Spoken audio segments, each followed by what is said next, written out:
وسلم على رسوله الكريم أما بعد فأعوذ بالله من الشيطان الرجيم بسم الله الرحمن الرحيم وقالوا لن تمسنا النار إلا أياما معدودة قل أتخذتم عند الله عهدا فلن يخلف الله عهده أم تقولون على الله ما لا تعلمون بلى من كسب سيئة وأحاطت به خطيئته فأولئك أصحاب النار هم فيها خالدون والذين آمنوا وعملوا الصالحات أولئك أصحاب الجنة هم فيها خالدون صدق الله العلي العظيم وصدق رسوله النبي الكريم اللهم صل على سيدنا ومولانا محمد وعلى آل سيدنا ومولانا محمد وبارك وسلم وصل عليه صلاة وسلام عليك يا سيدي يا رسول الله وعلى آلك وأصحابك يا سيدي يا حبيب الله.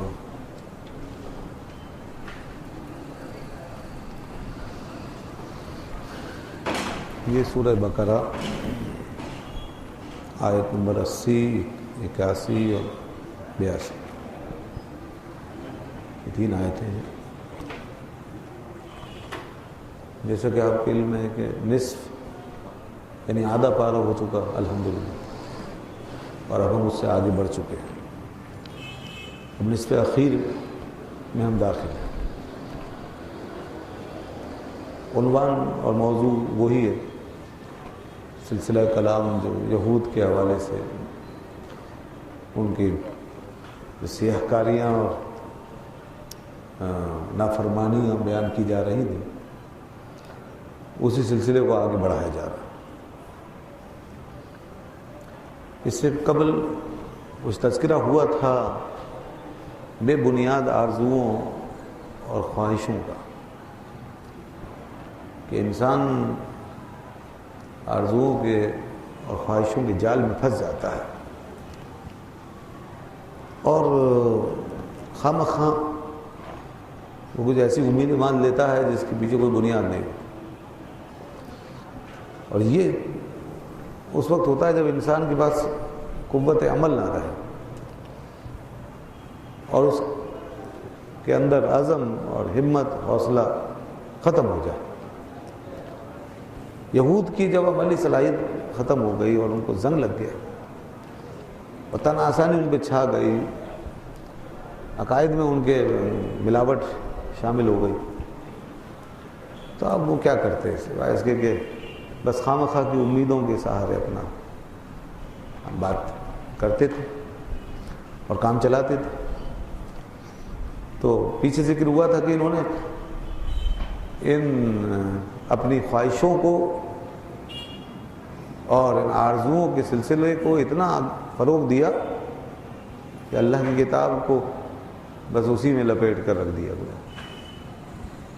اللہ کی کتاب پر خواہشوں کا غلاف چڑھا دیا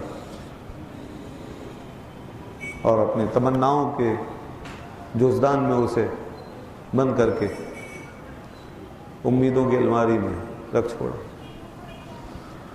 اب اسے نہ پڑھنا نہ سمجھنا نہ اس پہ عمل کرنا. تو وہ کیا چیزیں تھیں ان کے ذہنوں میں، اس میں سے ایک بات آج سب سے پہلے بیان کی جا رہی ہے. پہلی آیت فرمایا وَقَالُوا لَن تَمَسَّنَا النَّارُ إِلَّا أَيَّامًا مَعْدُودَةً. انہوں نے گویا اپنی آخرت کے بارے میں دنیا میں یہ سوچ لیا کہ ہمارا وہاں کچھ نہیں بگڑے گا،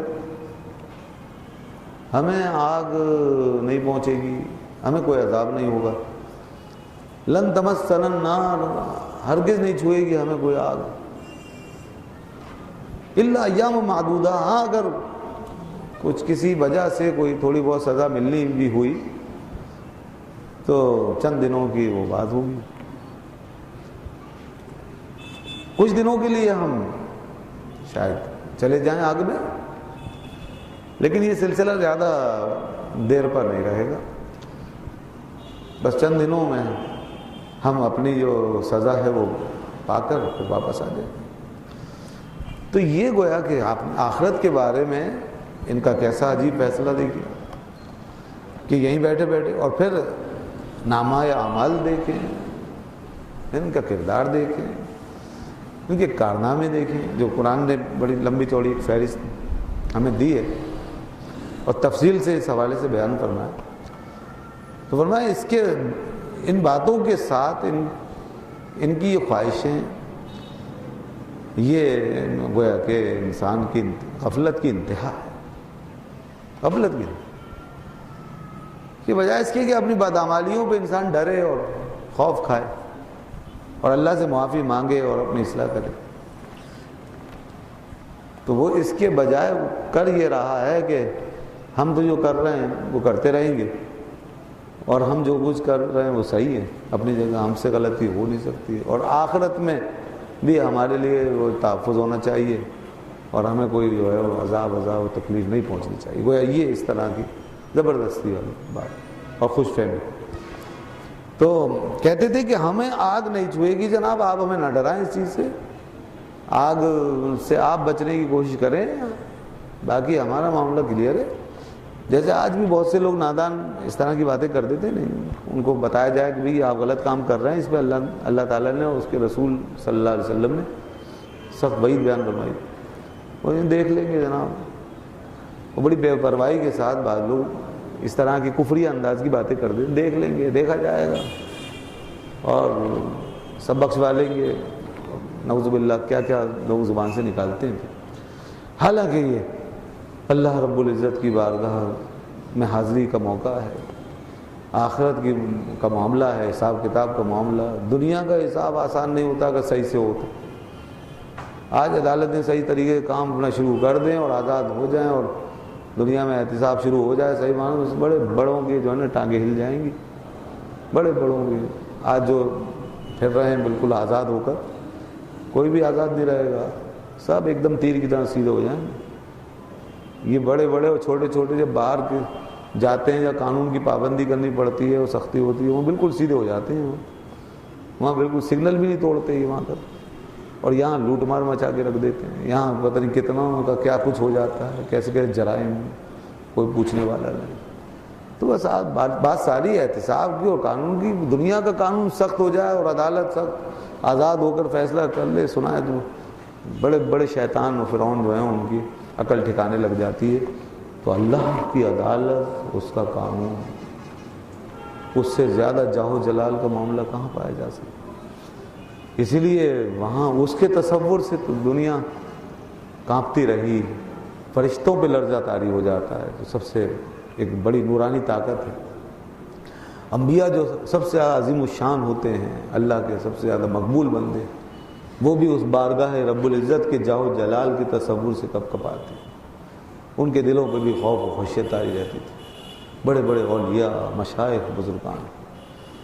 تو وہ بارگاہ ایسی ہے کہ وہ ہستیاں جو دنیا میں کسی سے نہیں ڈرتی ہیں، کسی کا خوف نہیں ہے، کوئی بڑی چھوٹی طاقت ان کے لیے کوئی حیثیت نہیں رکھتی، مگر اللہ رب العزت کے بارگاہ جاہ و جلال کا تصور قائم ہوتا تھا تو ان کے بھی رونگٹے کھڑے ہو جاتے۔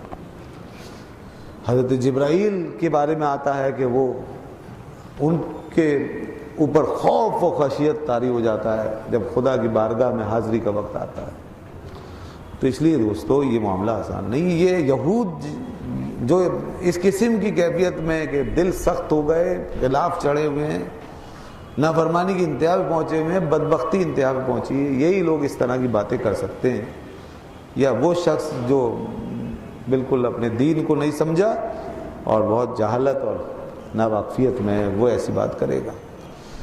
تو کفار و مشرکین کریں تو اتنا تعجب نہیں، اگر مسلمان اس طرح کی بے خوفی کی بات کرے اس پہ بڑی حیرت ہے۔ اس لیے ڈرنا چاہیے اللہ کے عذاب سے، پناہ مانگنی چاہیے اللہ کے عذاب سے۔ اللہ نے فرمایا وَلِمَنْ خَافَ مَقَامَ رَبِّهِ جَنَّتَانِ، جو اللہ کے حضور کھڑا ہونے سے ڈر گیا، جس کو یہاں پر راشا طاری ہو گیا اور جو رو گیا، جس میں ڈر آ گیا، خوف آ گیا، تو فرمایا کہ اس کے لیے 2 جنتیں ہیں۔ وَلِمَنْ خَافَ مَقَامَ رَبِّهِ جَنَّتَانِ، اس کے لیے 2 جنتیں ہیں۔ تو کتنا بڑا انعام ہے۔ حالانکہ ڈرنے کا حق ہے ہمارا کہ ہم ڈریں،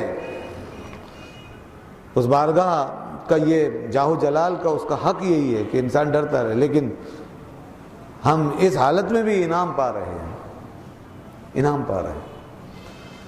تو اللہ کا کرم، اس کا فضل ہر وقت شامل حال رہتا ہے بندوں کے۔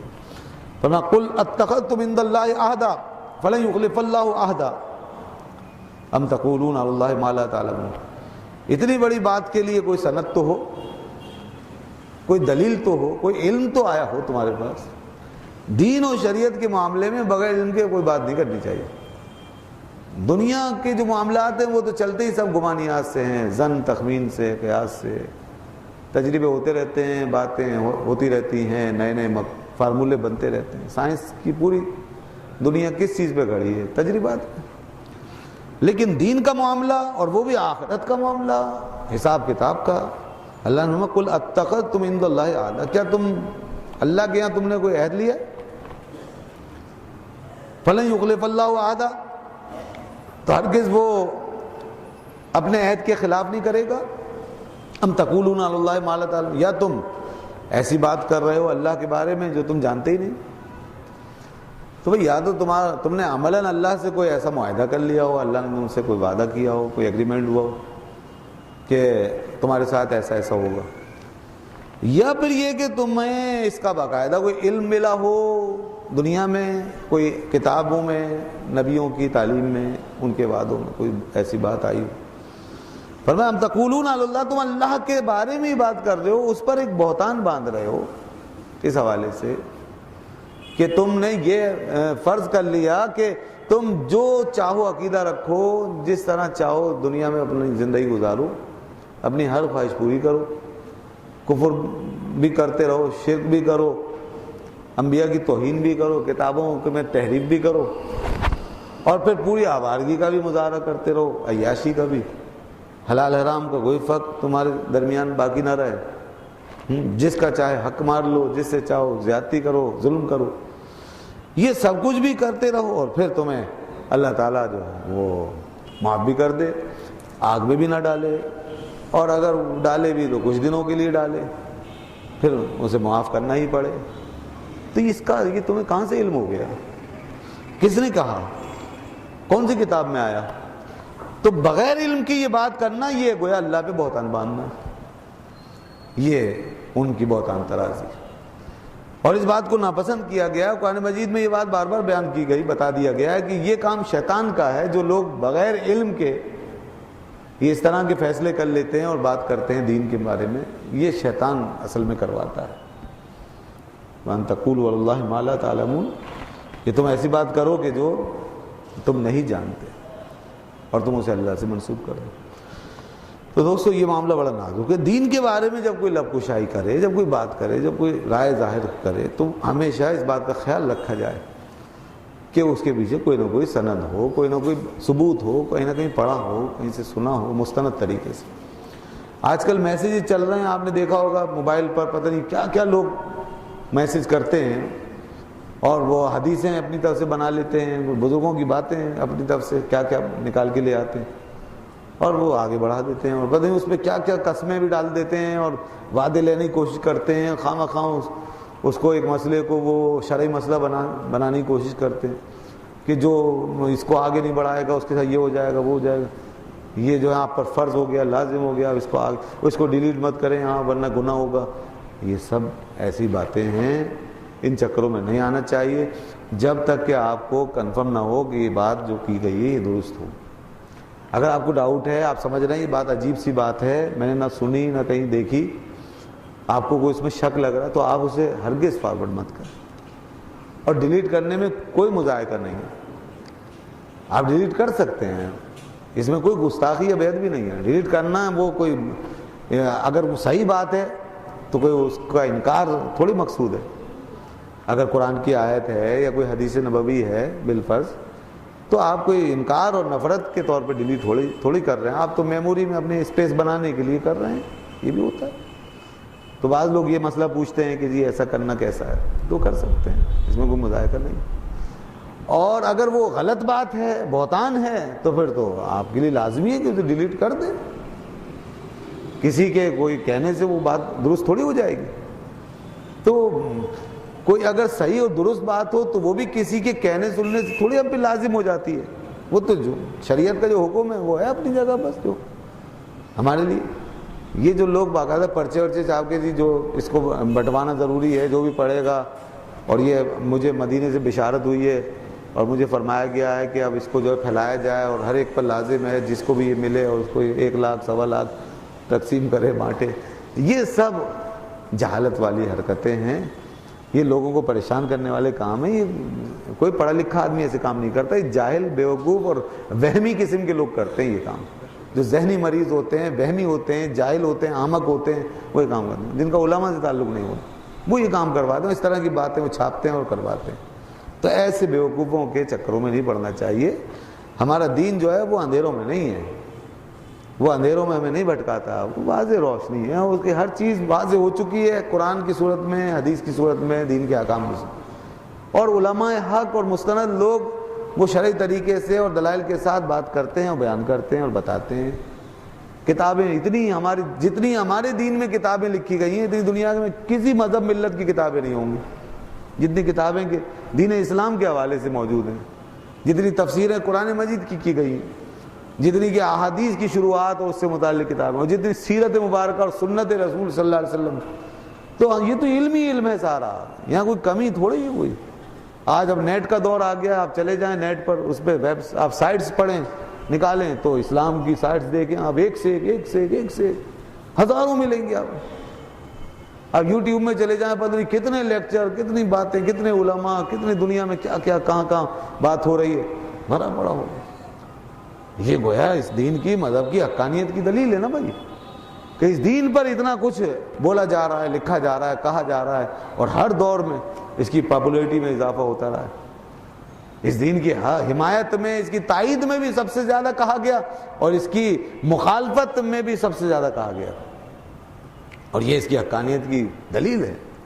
جو چیز حق ہوتی ہے, سچ ہوتی ہے, اس کی حمایت بھی بڑے زور و شور سے ہوتی ہے, اور اس کی مخالفت بھی بڑے زور و شور سے ہوتی ہے.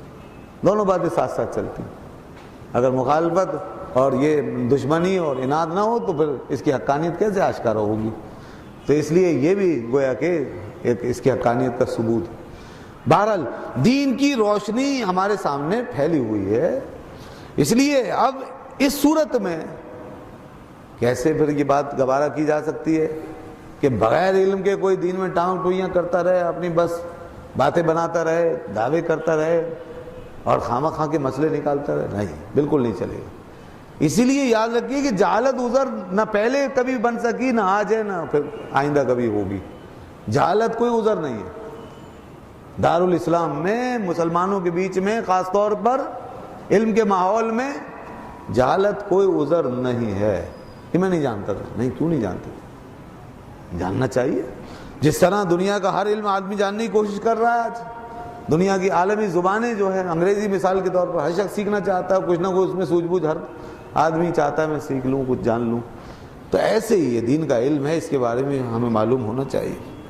تو اس لیے جب علم نہیں ہے تو پھر سکوت بہتر ہے اور پوچھ لیا جائے.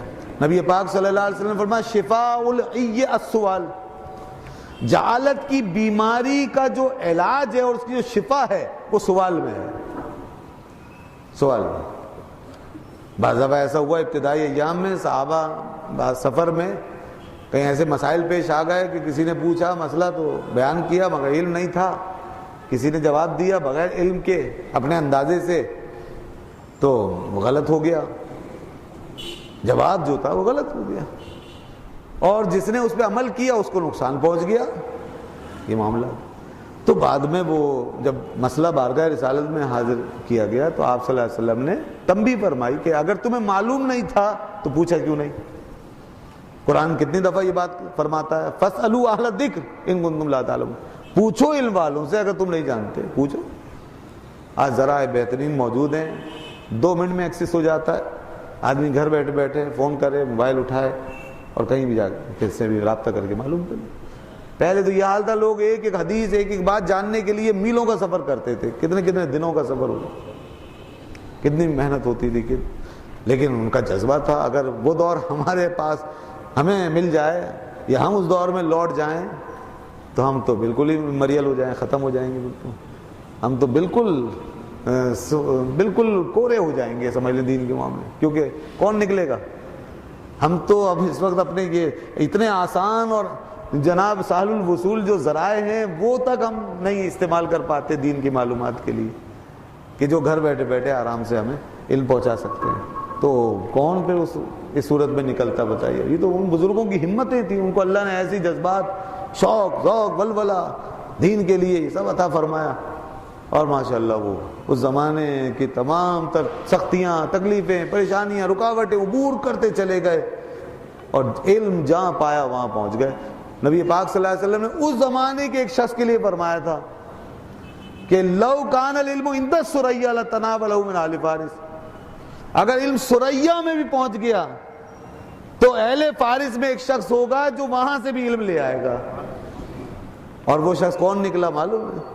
وہ آج کا کوئی سائنٹسٹ، کوئی ماڈرن آج کی دنیا میں کوئی سائنسی آلات کے بیچ میں اور ان تحقیقات میں آج کے دور میں نہیں نکلا، وہ بہت پہلے ہو کے چلا گیا۔ آقا دو عالم نے جس کے لیے فرمایا، اس کا نام تھا امام اعظم ابو حنیفہ رحمۃ اللہ علیہ۔ علماء نے، محدثین نے فرمایا یہ امام ابو حنیفہ کے بارے میں فرمایا، وہ علم وہاں سے لے آئے۔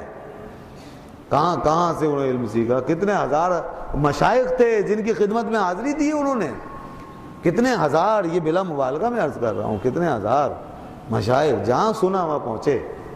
بعض روایتوں کے مطابق 50 مرتبہ تو حج بیت اللہ کی سعادت حاصل کی انہوں نے، ہر سال جاتے تھے، اور اس کا ایک مقصد یہ بھی تھا زیارت حرمین شریفین کے ساتھ ساتھ کہ وہاں کے علماء مشائخ یا پوری دنیا سے جو بڑے بڑے علم کے چاند، سورج، آفتاب، ماہتاب جمع ہوتے ہیں، ان سے کچھ شرف تلمذ ملے گا، ان سے کوئی نسبت ہوگی، جو ان کے پاس حدیث اور روایت اور بات ہوگی دین کی، وہ میں ان سے حاصل کر لوں۔ اس طریقے سے انہوں نے یہ علم جمع کیا۔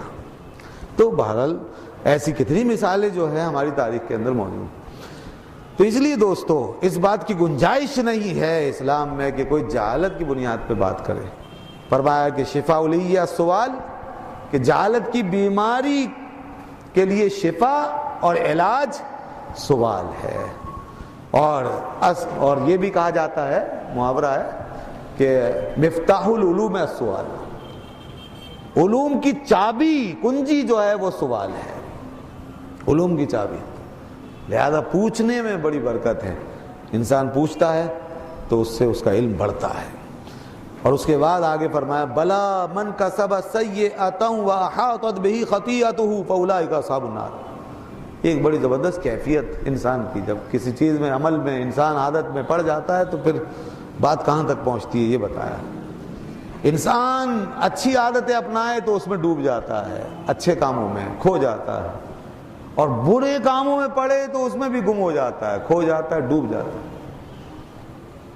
اچھی عادتیں نور بن کے اس پہ پھیل جاتی ہیں، چھا جاتی ہیں، بری عادتیں دلدل کی طرح ثابت ہوتی ہیں اور وہ اس میں ڈوبتا ہی چلا جاتا ہے۔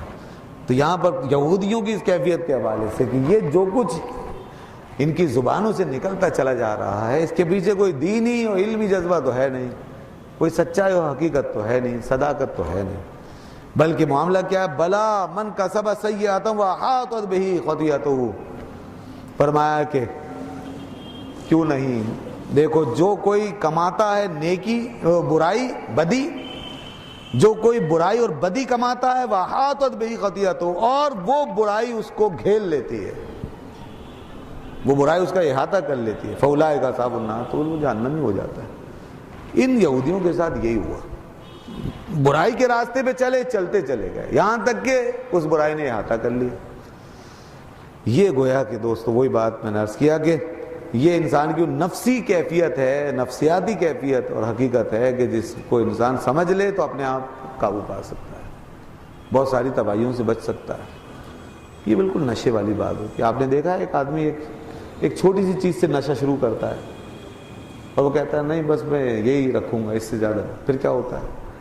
پھر وہ ایک ٹائم سے دو ٹائم سے 3 ٹائم، پھر اس کی کوانٹٹی بڑھتی ہے، بڑھتے اچھا پھر وہ ورائٹی آتی ہے اس میں، اب وہ اس کو اس سے وہ بات نہیں حاصل ہو رہی تو پھر اسے زیادہ چاہیے، اس میں اور شدت چاہیے، پھر کوئی دوسری چیز، پھر کوئی تیسری، پھر کہاں تک پہنچ جاتا ہے؟ یہاں تک کہ وہ نشے میں ڈوب جاتا ہے۔ دھت ہو جاتا ہے، بالکل کھو جاتا ہے، اسے ہوش حواس نہیں رہتے، پھر اس کے سالم اس کی صحت برباد ہو جاتی ہے، اور پھر آپ دیکھتے ہیں کہ وہ بہت اچھا خاصا صحت مند خوبصورت جوان کسی روڈ کے کنارے پڑا ہے کچھ عرصے میں، کچھ سالوں میں، اور کہیں ادھر ادھر لیٹا ہوا ہے، کہیں اسے کپڑوں کا ہوش نہیں، اسے اپنے جسم کا ہوش نہیں، اسے پتہ ہی نہیں میں کہاں ہوں، کیا کر رہا ہوں، کیا کہہ رہا ہوں، عجیب و غریب۔ پھر اسی حالت میں وہ اپنے آپ ظاہر ہلاک ہو جاتے ہیں، مر جاتے ہیں، ختم ہو جاتے ہیں۔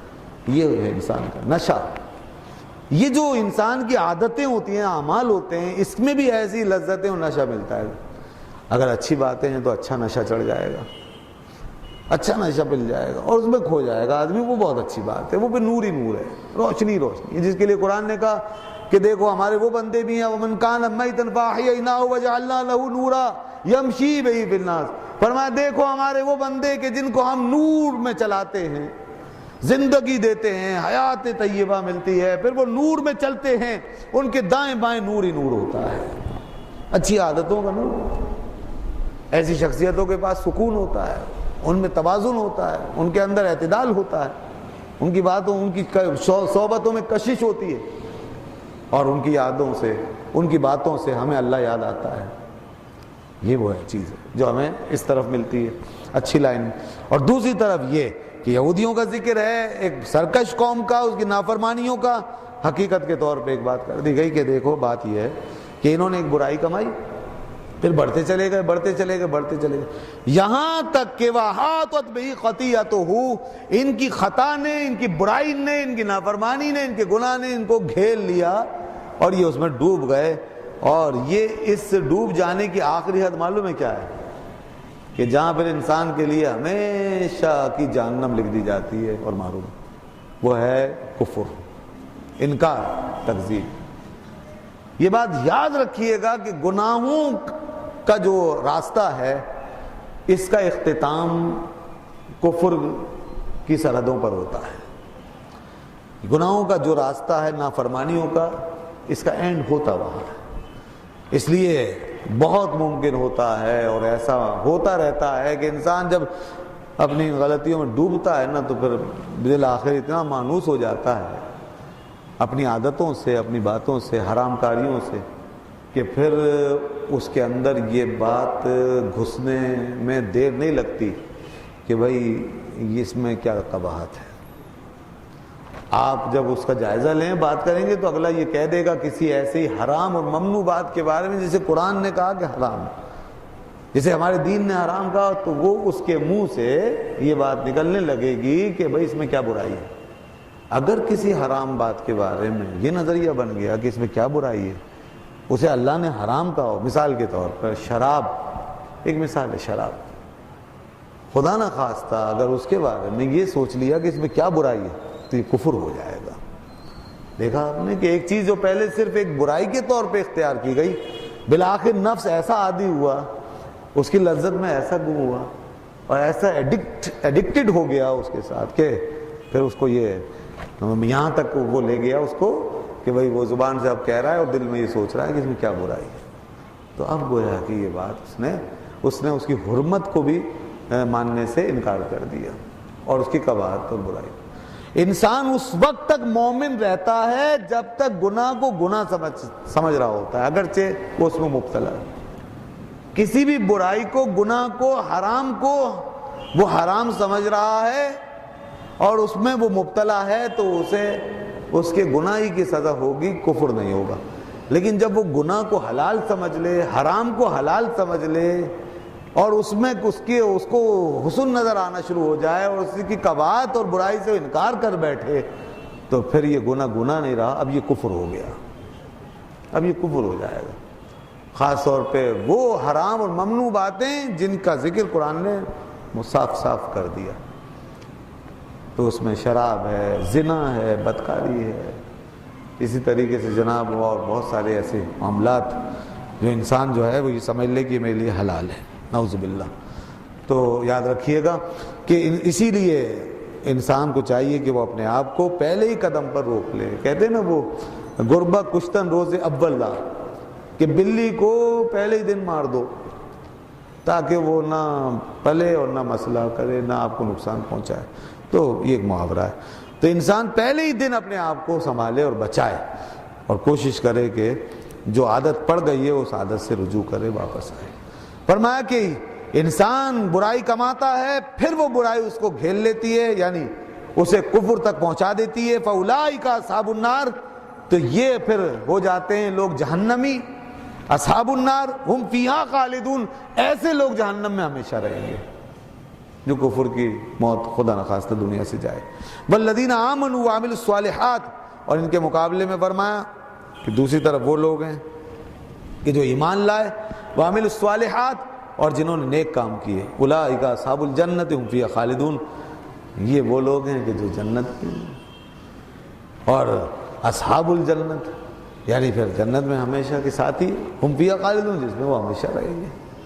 تو یہ مقابلتاً گویا کہ قرآن نے دونوں قسم کے لوگوں کا ذکر ایک جگہ فرما دیا، اور قرآن میں یہ آپ کو اس طرح کا ذکر اکثر و بیشتر ملے گا۔ جہاں اہل جہنم کا تذکرہ ہوگا وہاں اہل جنت کا بھی ذکر ہوگا، جہاں اہل جنت کا ذکر ہوگا وہاں اہل جہنم کا ذکر ہوا، اکثر و بیشتر۔ وجہ کیا ہے؟ تاکہ ہمیں یہ معلوم ہو جائے کہ اہل جہنم سے ہمیں بچنا ہے اور اہل جنت میں ہمیں جانا ہے۔ صرف اتنا نہیں ہے کہ ہمیں اہل جنت کو پا لینا ہے، ان کے ساتھ شامل ہو جانا ہے، ان سے مل جانا ہے، اتنا نہیں ہے، بلکہ یہ بھی ہے کہ اہل جہنم سے بچنا ہے اور الگ رہنا ہے۔ اگر کوئی شخص ایک ہاتھ سے ایک دامن تھام لے اور دوسرا ہاتھ دوسری جگہ رکھ لے تو بات نہیں بنے گی۔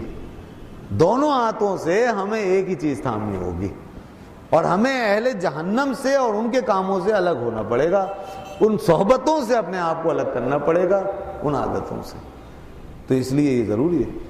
وہ ایک جگہ فرمایا یوم یعض الظالم علی یدیہ ویقول یا لیتنی اتخذت مع الرسول سبیلا، ظالم اس دن یہ کہے گا کہ کاش میں رسول ہی کے ساتھ ہو جاتا، یا لیتنی اتخذت مع الرسول سبیلا، یا ویلتا لیتنی لم اتخذ فلانا خلیلا، کاش کہ میں فلاں کو اپنا دوست نہ بناتا، لقد اضلنی عن الذکر بعد اذ جاءنی، اس نے کیا کیا؟ کمبخت نے مجھے گمراہ کر دیا حالانکہ نصیحت مجھے پہنچ چکی تھی، مجھے بات پتہ چل گئی تھی کہ یہ ہے صحیح بات، مگر میں نے ساتھ نہیں چھوڑا اس صحبت بد کا، اس گمراہ صحبت کا، اس برے دوست کا، تو اس نے مجھے گمراہ کر دیا، بہکا دیا، حالانکہ میں جانتا تھا۔ پھر کیا ہوگا؟ وَكَانَ الشَّيْطَانُ لِلْإِنسَانِ خَذُولًا، اللہ نے فرمایا شیطان کو دیکھے گا آدمی کہ کہاں گیا وہ جو مشورے دیتا تھا، بڑا ناصح بنتا تھا، وہ اس وقت پیٹ پھیر کے بھاگ رہا ہوگا اور ایک ہی بات کہتا ہوا پھرے گا وہ قیامت کے دن، لا تلومونی ولوموا انفسکم، مجھے ملامت کرنے کی ضرورت نہیں ہے میرے بھائیوں۔ دنیا میں بھائی بندی کا رشتہ تھا، اللہ فرماتا ہے وَكَانُوا إِنَّ الْمُبَدِّرِينَ كَانُوا إِخْوَانَ الشَّيَاطِينَ، دنیا میں شیطانوں کی بھائی بندی انسان اختیار کر لیتا ہے۔ کس قسم کے لوگوں کو کہا یہاں پہ؟ فرمایا دیکھو جو فضول اڑاتے ہیں اپنی دولت پیسہ، یہ شیطانوں کے بھائی ہیں، یہ برادری بن گئی۔ اب وہاں جب انسان پھنس جائے گا چاروں طرف سے تو پھر اپنے اسی بھائی بندی کا رشتہ ڈھونڈے گا اور شیطان سے کہے گا بچا نا مجھے، اور شیطان اس وقت کیا کہے گا؟ لا تلومونی، مجھے ملامت مت کرو، لوموا انفسکم، اپنے آپ کو ملامت کرو، ما انا بمصرخکم وما انتم بمصرخی، میں نے تمہیں مجبور نہیں کیا تھا، نہ تم مجھے مجبور کر سکتے تھے، میں نے تو کیا کہا تھا؟ میں نے دعوت دی تھی اور کہا تھا کہ بھئی یہ کر لو، دیکھو اس میں یہ ہے، اس میں تم نے مان لیا، تو میں نے کب تمہیں مجبور کیا؟ تمہارا ہاتھ پکڑ کے زبردستی کی، اس لیے مجھے ملامت مت کرو۔ شیطان بری ہو جائے گا، فوراً الگ کھڑا ہو جائے گا۔ تو انسان اس وقت یہ سوچ رہا ہوگا کہ یہ میں نے کیا کر دیا۔ تو بہرحال صورتحال یہ ہے کہ ہمارے سامنے دو راستے ہیں۔ قرآن کی اس آیت کی روشنی میں فرمایا فَأُولَٰئِکَ أَصْحَابُ النَّارِ، یہ ہے ایک راستہ اصحاب النار کا، اور دوسرا فرمایا فَأُولَٰئِکَ أَصْحَابُ الْجَنَّةِ، یہ ہے راستہ اصحاب الجنت کا۔ اس کو بھی سمجھ لو، اس کو بھی سمجھ لو، اس کو چھوڑ دینا ہے بالکل اور اس کو پکڑ لینا ہے۔ یہ نہیں ہو سکتا کہ زگ زیگ ایک قدم ادھر ایک ادھر، ایک ادھر ایک ادھر، کبھی ادھر کبھی ادھر۔ وَإِذَا خَلَوْا إِلَىٰ شَيَاطِينِهِمْ قَالُوا إِنَّا مَعَكُمْ إِنَّمَا نَحْنُ مُسْتَهْزِئُونَ، ادھر ایمان والوں سے ملے، وَإِذَا خَلَا بَعْضُهُمْ، جب وہ آتے ایمان والوں کے پاس تو کہتے قَالُوا آمَنَّا، اور جب جاتے اپنے شیطانوں کے پاس تو کہتے ہم تمہارے ساتھ۔ تو یہ جو رویہ انسان اپنا لیتا ہے بسا اوقات، یہ انسان کو منافق بنا دیتا ہے اور نفاق کی صورت بن جاتا ہے۔ اور جیسے وہ نہیں علاج کے اندر کے دوا اور پرہیز، آپ کو معلوم ہے نا دونوں چیزیں کتنی اہم ہیں، بس وہی فلسفہ ہے۔ دنیا کا کوئی حکیم اور کوئی ڈاکٹر ایسا نہیں کہ جو آپ کو صرف دوا دے اور باقی آپ کو آزاد چھوڑ دے اور کہے کہ وہ کھاؤ پیو موج کرو جو چاہو لے لو کوئی مسئلہ نہیں۔ کبھی دوا کبھی کارگر نہیں، بلکہ وہ یہ بتائے گا یہ چیزیں ہیں جن کو چھوڑنا ہے، یہ چیزیں ہیں جن کو لینا ہے، ایک لسٹ دے دیں گے باقاعدہ، حکیم حضرات تو بنا کے رکھتے ہیں وہ پوری۔ تو یہ جسمانی صحت کے تقاضے، روحانی صحت کے تقاضے بھی کچھ اسی طرح کے ہیں۔ اور قرآن چونکہ روحانی علاج ہے، روحانیت کا سب سے بڑا سرچشمہ اور سب سے بڑا نسخہ، اس لیے اللہ نے بھی دونوں لسٹیں ہمارے سامنے رکھ دی ہیں۔ یہ ہے دیکھو فہرست، اس سے بچنا ہے، اس سے پرہیز کرنا ہے، اور یہ ہے وہ چیز جس کو اپنانا ہے۔ تو علاج کا طریقہ وہ جو دنیا میں مسلم ہے، اگر اس طریقے سے انسان اس پر چلے گا تو اس سے فائدہ ہوگا۔ ورنہ یہی ہوتا ہے کہ ہم نماز سے، روزے سے، ذکر الہی سے، اچھی محفلوں سے جو کچھ تھوڑا انس پاتے ہیں، جو لذت ملتی ہے، جو رمضان کا مہینہ آتا ہے تو ایک گرمی پیدا ہو جاتی ہے، ولولہ آ جاتا ہے، روحانیت کے شگوفے ہمارے اندر پھوٹنے لگتے ہیں، پھر ہم ذرا صحبت بدلی، پتہ چلا گھر گئے، ٹیلی ویژن آن کیا اور سارے الٹے سیدھے پروگرام لے کے بیٹھ گئے، پوری آزادی کے ساتھ دیکھ رہے ہیں، سب کچھ دیکھنا چاہ رہے ہیں، فلموں سے بھی لطف اٹھانا چاہتے ہیں، گندے پروگراموں سے بھی، گانوں سے بھی، ہر قسم کی بے حیائی سے۔ تو وہ جو نماز سے تھوڑا سا وہ ملا تھا سکون اور لذت حاصل ہوئی تھی، اور جو علاج ہوا تھا تھوڑا سا دل کا، دماغ کا، وہ پتہ چلا یہ بد پرہیزی آگے کی سب ختم ہو گیا۔ اس لیے ہم وہیں کے وہیں کھڑے رہ جاتے ہیں، زندگی بھر نماز چلتی رہتی ہے مگر ہماری کیفیت وہیں کی وہیں کے، بس ٹھیک ہے چلو جی پڑھ رہے ہیں پڑھے جا رہے ہیں۔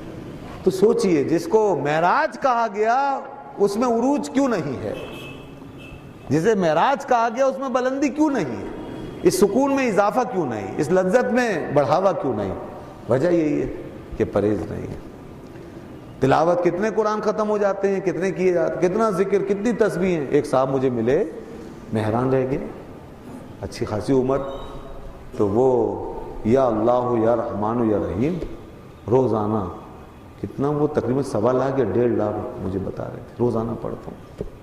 میں حیران رہ گیا، میں نے کہا آپ اس مصروفیت کے اس دور میں، لگے ساری زندگی جب سے شیخ سے، کوئی شیخ تھے ان کے مرید ہوئے ان سے، تو انہوں نے کہا یہ پڑھا کرو، کتنا بتائیے پھر 1.25 لاکھ کوئی معمولی بات نہیں ہے، کتنا ٹائم لگے گا آپ اندازہ کر لیں، روزانہ پابندی کے ساتھ بیٹھنا۔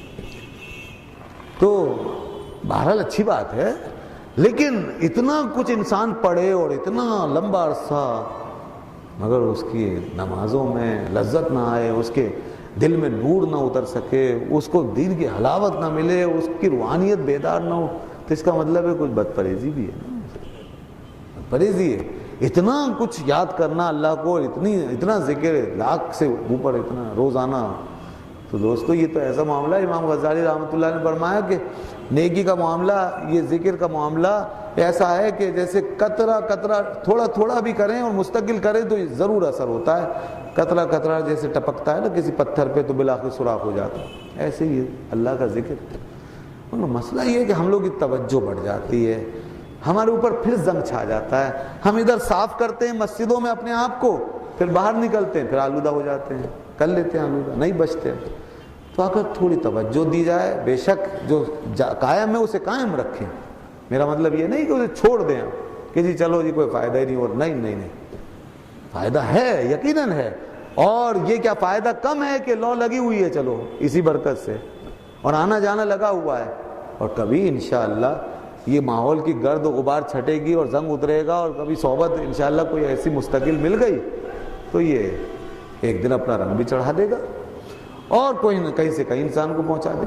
تو اس لیے بال کوشش کریں کہ یہ ٹیلی ویژن کے ایسے پروگرام جو غافل کر دیں، جو دل کو اندھا کر دیں، ایسی لذت نفسانی جس سے انسان ایک دم سے جو ہے وہ سب کچھ بھول جائے، اور ایسا ماحول جس میں انسان کو سرکشی کی تعلیم ملے، اور جس میں وحشیت ہو، جس کے اندر نافرمانی ہو، جس کے اندر اندھیرا ہی اندھیرا ہو، جس کے اندر جو ہے وہ وحشت ہی وحشت ہو، اس سے اپنے آپ کو بچائیں اور کوشش کریں دین کی روشنیوں میں رہیں، اچھے لوگوں سے ملتے جلتے رہیں، اور اللہ کے ذکر کو اپنے ساتھ شامل حال کر لیں۔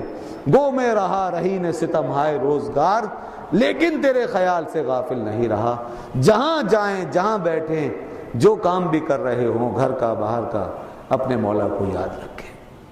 انشاءاللہ یہ مستقل یاد کا جو عمل ہے اور اس کی یاد کا جو سلسلہ ہے، یہ آپ کے اندر انقلاب برپا کر سکتا ہے، آپ کو ایک حقیقی سکون کی دنیا میں لے جا سکتا ہے۔ تو اللہ تعالی ہمیں اس حقیقی نسخے پر صحیح طریقے سے عمل پیرا ہونے کی توفیق عطا فرمائے، اصحاب جنت میں ہمیں شامل فرمائے، اصحاب نار سے ہمیں محفوظ رکھے، ان کے شر سے۔ اللہ تعالی ہمیں نیک اور اچھی صحبتیں عطا فرمائے۔ وآخر دعوانا الحمدللہ رب العالمین۔